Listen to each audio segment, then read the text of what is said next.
Time हमने DC sir को भी लेटर दिया है कि आप गाड़ियों की इंस्पेक्शन करें। डीसी सर ने मेरे को आश्वासन दिया था कि हम लोग जो हैं आप गाड़ियों की इंस्पेक्शन करेंगे। बाकी सर हमारी मांग ये है कि हमें जो है 24-24 घंटे का ड्यूटियाँ कराई जा रही हैं। 12 घंटे कभी हमारे को रात को सर कई बार ऑर्डर आते हैं कि आपने सुबह ड्यूटी आना है। जब सुबह ड्यूटी के लिए जाते हैं तो बोला कि आप ड्यूटी नहीं आना है आपने। खास करके जो है हमारी जो फीमेल स्टाफ है उनको टॉर्चर किया जाता है। और कई फीमेल स्टाफ जो हैं वो डेढ़ महीने से घर बैठी हैं सर, डेढ़ महीना घर बैठी हैं। और जब कल किसी फीमेल स्टाफ के साथ हमारी इश्यू की बात हुई थी तो बोला था कि उसको जी जब तक फिटनेस नहीं देती तब तक वो ड्यूटी पे नहीं चढ़ सकती। और आज एक दिन में 1.5 महीने की फिटनेस उससे कहाँ से आई है और वो आज गाड़ी पे ड्यूटी कर रही है। हम लोगों को उसका भी प्रूफ चाहिए कि हम लोग या गलत हैं या वो लोग गलत हैं। हमारे साथ आना है नहीं आना है, हम लोगों ने बिल्कुल उनको साफ मना किया हुआ है कि जिसने हमारे साथ स्ट्राइक में नहीं आना है मत आओ। हमने किसी को ज़बरदस्ती फ़ोन नहीं किया। ये जो सारे मेरे जो साथी आए हैं, ये जितने भी एम्प्लॉयज़ आए हैं सब अपनी मर्ज़ी से आए हैं, क्योंकि जिसको अपना हक चाहिए सर वो लड़ेगा और हमें अपना हक चाहिए, हम लड़ेंगे और हम जोर शोर से लड़ेंगे, चाहे हमें जेल में डालो चाहे जहाँ डालो। अगर अब नेक्स्ट स्टेप हमारा ये होगा, अगर हमारी बातें नहीं मानी जाती है हम सामूहिक का इस्तीफ़ा देंगे और सारे कोर्ट के बाहर बैठेंगे। अब जाके हमारा सबसे आगे नेक्स्ट स्टेप ये है। अब कंपनी ने सर हमें 15 बार जो नोटिस, हमने 20 तारीख को जो है कंपनी को एक लेटर दिया था हड़ताल का। उसके बाद कंपनी जो है हम लोगों को अपील कर रही है कि बात जो भी आपका निष्कर्ष है, यूनियन के साथ जुड़ के कोई भी निष्कर्ष जो है वो नहीं निकलता है। निष्कर्ष निकलेगा बातचीत से। अगर आप इतना जब लिख रहे हैं कि बातचीत से निष्कर्ष निकलेगा तो उसमें डेट मेंशन कीजिए, या तो हम लोगों को आप बुलाइए। हम लोग सर 2 महीने पहले हेड ऑफिस गए थे, 22 या 24 बंदे, और उन्होंने गेट पे ताला लगा दिया। और वहाँ से एक स्टेट हेड हमारा डीएम है एक सुरेश सर, उन्होंने गेट पे आके बोला कि हम लोग ऐसे फालतू बंदों को अंदर नहीं बुलाते, हम लोग के फालतू हैं। हम जब जो बंदा फील्ड में काम कर रहा है, अगर हम हेड ऑफिस उनसे बात करने गए थे तो हम लोग क्या फालतू हैं? वो जो गेट पे ताला लगा के हमें बोल रहे हैं कि यहाँ पे फालतू लोग नहीं हम बुलाते किसी को। और ऊपर से वो हमारे ऊपर जो है वो ड्रग के झूठे आरोप लगा रहे हैं कि ये सब लोग जो है वो ड्रग एडिक्टेड है। और जो ये ड्रग एडिक्टेड वाले बंदे हैं हमने इनको 15 लेटर जो है वो दे के रख दिए हैं। जितनी भी आती हैं, सरकार का कोई कंट्रोल इनके ऊपर नहीं होता है, श्रम विभाग का कोई कंट्रोल नहीं है, और जो लेबर लॉज हैं उनका बड़े पैमाने पर वायलेशन होती है। और यही जो 108, 102 कर्मचारियों के मामले में भी यही है, बड़े पैमाने पर वायलेशन है श्रम कानूनों की। 2020 का हाई कोर्ट का ऑर्डर है, 2016 में ये लोग मजबूरन हाई कोर्ट में गए कि न्यूनतम वेतन जो है लागू नहीं किया जा रहा है।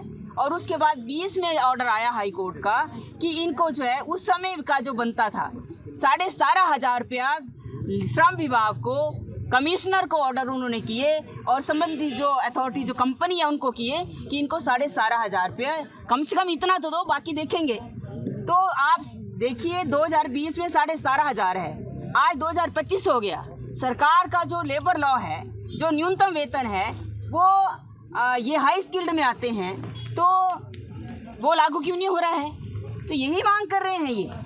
ये कुछ कानून से ऊपर नहीं मांग रहे हैं। जो सरकार ने कानून बनाए हैं और उन कानूनों को लागू नहीं किया जा रहा है तो ये वही मांग करें कि उनको लागू किया जाए।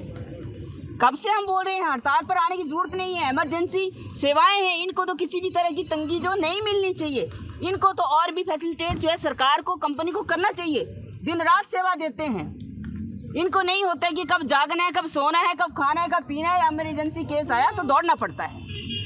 आप देख भी रहे हैं कि अच्छी सेवाएं दे रहे हैं। ये जो हॉस्पिटल वाले काम नहीं कर पाते हैं, टांडा को रेफर कर देते हैं। चंबा में तो हम देखते हैं मामले, डिलीवरी के केस। आप प्रेस वाले भी कई बार जो है वो उठाते हैं इस मामले को कि इन्होंने जो है सुरक्षित वहाँ पे डिलीवरी करवाई गाड़ी में। तो ये ऐसा है, कॉम्पिटेंट है, सारा काम बढ़िया करते हैं, मगर सरकार नहीं करती है। हम तो सिर्फ सरकार को ये बोलना चाहते हैं, हम श्रम विभाग को भी ये बोलना चाहते हैं, जो इनका NHRM है उनको भी ये बोलना चाहते हैं कि हाल ही में अभी आपने देखा कि हाई कोर्ट ने एक फैसला किया कि जो सरकारी भूमि पर या फॉरेस्ट लैंड जो है उसके ऊपर अगर किसी ने एनक्रोचमेंट की है तो उसको उखाड़ो। तो ऐसे दौड़े विभाग, तब सरकार विभाग सब लग गए, हरे पेड़ काट दिए जिनको नहीं काटा जाना चाहिए था, कानून के विपरीत वो जाता है ना। लोगों के ऊपर से आपदा आई, हिमाचल प्रदेश में आपदा के अंदर जो है वो इन्होंने लोगों को बेघर किया, भरी बरसात में, है ना। तो वो लागू हो गया ऑर्डर, वो भी हाई कोर्ट का ऑर्डर है। तो हम माननीय हाई कोर्ट से भी ये जानना चाहते हैं कि जो गरीब आदमी के लिए आपने ऑर्डर पास किया, अगर वो लागू नहीं हो रहा है तो क्या वो गरीब आदमी जो है उसको जो है वो न्याय मिलना चाहिए? इनको नहीं होता है कि कब जागना है, कब सोना है, कब पीना है। इमरजेंसी केस आया तो दौड़ना पड़ता है। आप देख भी रहे हैं कि अच्छी सेवाएं दे रहे हैं। ये जो और लोग जो है उसके लिए हड़ताल पर आ रहे हैं, लड़ रहे हैं लोग, तो आपको भी उसके ऊपर संज्ञान लेना चाहिए। ये अदालतें कोई गरीबों को उजाड़ने के लिए नहीं है। अदालतों को भी ये देखना पड़ेगा कि जो गरीब आदमी है, जिसका रोजी रोटी है और वो जो उसका राइट उसको नहीं मिल रहा है, अगर आपकी शरण में आया, आपने ऑर्डर पास किया, तो सरकार क्यों नहीं, तो सरकार को भी उनको पूछना चाहिए। और वही बात हम सरकार से भी करना चाहते हैं कि एक छोटे सा मेड्सवान कंपनी है जो आप सेवाएं उससे आउटसोर्स कर रहे हैं, उसमें जो कर्मचारी काम कर रहे हैं वो कानूनों को लागू नहीं कर रही है, और जब कानून को लागू करने की मांग जब लोग कर रहे हैं तो उनको डराया धमकाया जाता है, उनको प्रताड़ित किया जाता है, उनको नौकरी से निकालने के लिए धमकी दी जाती है, रोज़ चिट्ठियाँ निकाली जाती हैं। तो प्रताड़ना जो है इस लेवल पे ये कर रहे हैं कि लोग नौकरी छोड़ के चले जाएं।